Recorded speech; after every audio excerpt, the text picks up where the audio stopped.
Now let's talk about iPhone. Baru-baru ni Apple telah mengumumkan tarikh pelancaran rasmi untuk iPhone 13 series iaitu pada 14 September ni, tapi untuk waktu Malaysia adalah pada 15 September pada jam 1 pagi. So memang kena berjaga malam lah untuk kita saksikan pelancaran rasmi untuk iPhone 13 series. Masa pelancaran tu kemungkinan besar Apple juga akan memperkenalkan Apple Watch Series 7, maybe iPad baru ataupun maybe ada Apple TV dan sebagainya lah. Dan aku jangkakan mungkin juga Apple akan turut perkenalkan MacBook Pro 16 inci terbaru. Tapi tak tahu lagi sama ada confirm ataupun tidak. Tapi apa yang pasti adalah iPhone 13 series akan dilancarkan pada 15 September jam 1 pagi untuk waktu Malaysia. Dan aku pasti korang semua dah tahu kan maklumat dia, leaks dan juga rumours mengenai iPhone 13 series yang akan dilancarkan dalam masa beberapa hari je lagi daripada sekarang ni. So, in terms of rekaan dia memang kita boleh nampak lebih kurang je macam iPhone 12 series. Rekaan masih berkotak. Ini dia dummy iPhone 13 series dan ini adalah iPhone 12 Pro Max.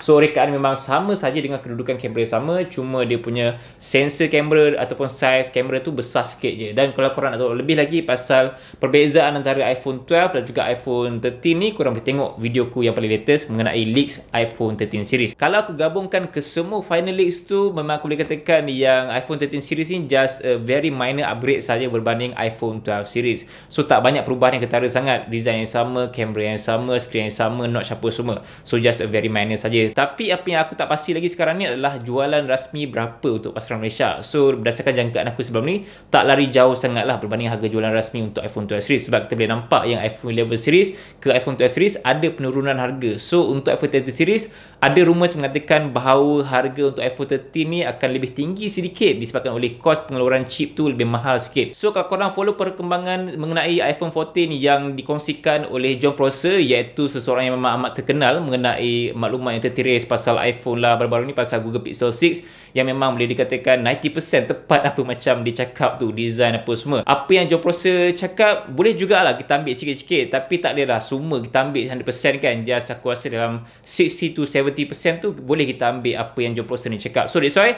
aku akan kongsikan juga leaks terbaru mengenai iPhone 14 yang dia kongsikan dari segi rekaan. Memandangkan masih terlalu awal sebenarnya untuk kita bercakap mengenai iPhone 14 sebab iPhone 13 series pun tak dilancarkan lagi kan. So that's why apa yang ada dekat iPhone 14 series kita tak tahu banyak pun, specs dia ke, apa yang baru ke, apa perubahan yang paling ketara. Cumanya apa yang jelas kat sini adalah ada leaks mengenai rekaan untuk iPhone 14 series. Kalau nak bercakap pasal rekaan iPhone ni, kita kena tengok baliklah sejarah untuk pengeluaran setiap model iPhone daripada iPhone 6, CS, iPhone 7 dan juga iPhone 8 menggunakan rekaan yang memang sama saja, cuma warna yang berbeza dan juga pelbagai pilihan yang lebih menarik. Dan untuk iPhone 10, 10S dan juga iPhone 11 menggunakan rekaan yang sama juga. Manakala untuk iPhone 12 dan juga iPhone 13 series yang bakal dilancarkan, kemungkinan besar berdasarkan leaks menggunakan rekaan yang hampir sama juga, dan mungkin juga untuk iPhone 14 series akan menggunakan rekaan yang sama juga. So, sepanjang pengeluaran produk Apple baru-baru ni, kita boleh nampak yang Apple dah macam mengembalikan balik nostalgia produk lama diorang. Macam iMac G3 yang mempunyai pelbagai pilihan warna yang menarik dan dia letakkan benda tu dekat iMac yang terbaru dengan pelbagai pilihan warna yang menarik tapi rekaan yang lebih fresh dan juga lebih solid dia punya rekaan dan berbentuk petak lah. Kalau tengok rekaan iPhone 12 pun ada DNA rekaan iPhone 4 pada iPhone 12 punya rekaan. So kat situ korang boleh nampak yang Apple ni kembalikan balik sentuhan Steve Jobs pada produk terbaru diorang ni kan. So that's why aku rasa rekaan macam apa yang ada kat iPhone 4 tu agak evergreen dan boleh pakai dalam jangka masa yang lebih lama lah. Sampai sekarang pun ada juga pengeluar Android yang gunakan rekaan yang hampir sama saja macam iPhone 12 series tu. Cumanya tak banyak lah dia suntik DNA rekaan iPhone 4 pada iPhone 12. Dia just ambil dalam 40 to 50% macam tu je. Untuk iPhone 14 yang kita boleh nampak sekarang ni berdasarkan leaks, kita boleh nampak yang DNA daripada iPhone 4 tu banyak disuntik ke situ tau. Dari segi dia punya rekaan, shape dia dan juga button tu lebih kepada bulat, dan juga untuk panel belakang tu lebih kepada flat. Tak ada kamera bump langsung, tapi kedudukan kamera yang samalah dengan ada macam bobah macam kamera tu kan. So aku rasa rekaan macam tu dia lebih nampak kemas, lebih sedap dipegang dan juga lebih rasa solid. Feel dia akan lebih kurang je macam iPhone 4, cuma dia akan lebih rasa premium, dia akan lebih rasa besar dan dia juga akan lebih rasa sedap sebab dia punya feel tu dia akan letakkan bateri yang lebih mahal lah kan berbanding dengan iPhone 4 yang dulu. Apa yang lebih menarik lagi adalah pada bahagian skrin. Seperti kita tahu yang Apple telah gunakan skrin berbentuk notch dalam masa yang agak lama juga daripada tahun 2017 untuk iPhone 10,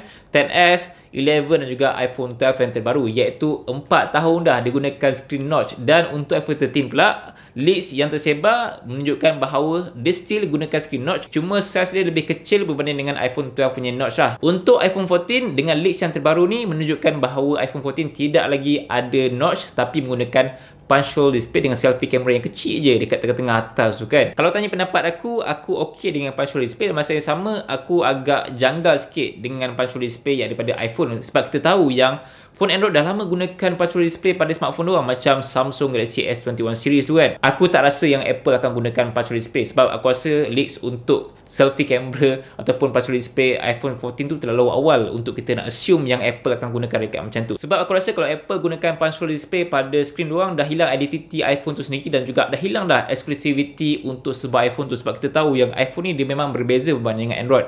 So that's why sampai sekarang ni Apple dia masih ego dengan notch untuk skrin dia kan. Walaupun dia macam agak old school, agak outdated sikit, tapi itulah identiti sebuah iPhone, iaitu ada screen notch.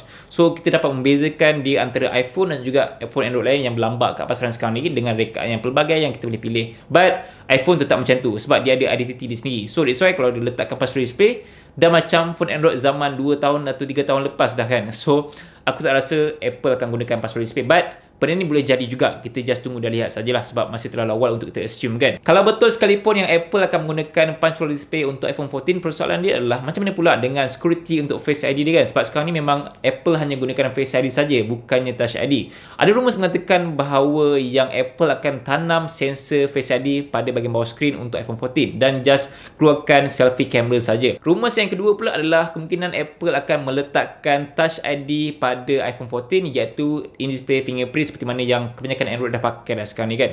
So aku tak rasa yang Apple akan kembalikan Touch ID pada skrin. Mungkin juga akan letakkan Touch ID pada power button lah, tak pada skrin, sebab kita boleh nampak yang Apple ada buat benda tu dekat iPad kan. So boleh jadi juga yang diorang akan letakkan benda tu dekat iPhone, tapi maybe pada basic model lah. So untuk model yang Pro mungkin diletakkan maybe Face ID bawah skrin ke apa semua, tak tahu lagi. So itulah antara rumours yang tengah berlega-lega mengenai skrin untuk iPhone 14 yang akan dilancarkan pada tahun depan. So benda ni semua tak confirm lagi. Nama pun tak tahu lagi sama ada iPhone 14 ke, iPhone 13s ke, iPhone apa ke, tak tahu lagi. Rumours yang terakhir adalah ada yang mengatakan bahawa Apple akan menggunakan fully portless untuk iPhone 14 doang dan tak ada lagi USB Lightning dekat iPhone 14 nanti. So just gunakan fully MagSafe saja seperti mana korang gunakan dekat iPhone 12 dekat bahagian belakang, tapi mungkin juga diletakkan pada bahagian bawah dia tu untuk korang charge secara magnetik iPhone 14 nanti. So aku rasa benda ni possible sebab Apple dah buat tindakan berani untuk buang audio jack masa iPhone 7 dulu, dan juga tindakan berani diorang buang plug adapter dan juga AirPods pada iPhone 12, dan juga aku rasa Apple juga akan buat tindakan berani untuk buang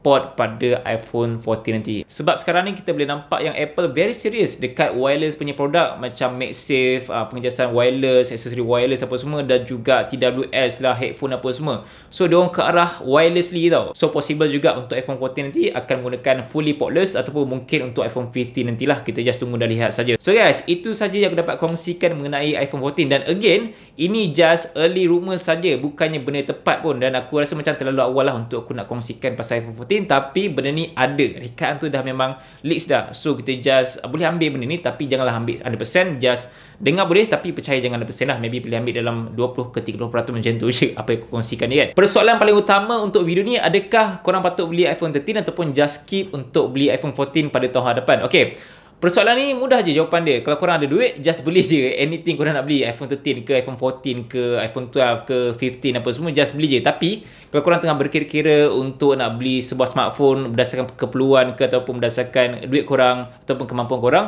aku rasa just skip je iPhone 13 dan just gunakan iPhone 12 saja. Sebab aku rasa iPhone 12 pun dah terlalu cukup bagus in terms of features dia, battery dia, screen dia, kamera dia, dan pelbagai perkara. Aku rasa dah just nice untuk sebuah iPhone untuk nak digunakan pada tahun ni ataupun tahun mendatang. Sebab iPhone 13 just a very minor upgrade saja berbanding iPhone 12. Tapi kalau korang ada duit, why not beli iPhone yang terbaru kan, iaitu iPhone 13 kan. Dan aku jangkakan untuk iPhone 12 series akan jatuh harga lah. So kalau korang yang berkira-kira untuk simpan duit apa semua, aku just prefer untuk korang just beli iPhone 12 Pro ataupun iPhone 12 Pro Max je instead of iPhone 13 series nanti guys. So macam mana guys dengan iPhone 14? Korang rasa okey tak dengan rekaan macam tu? Aku rasa macam sedikit janggal lah untuk screen ni, tapi untuk back panel dia nampak nice juga tau. Korang boleh kongsikan pendapat korang kat komen, dan macam biasa subscribe channel aku, dan bertemu lagi lain video. Assalamualaikum, bye.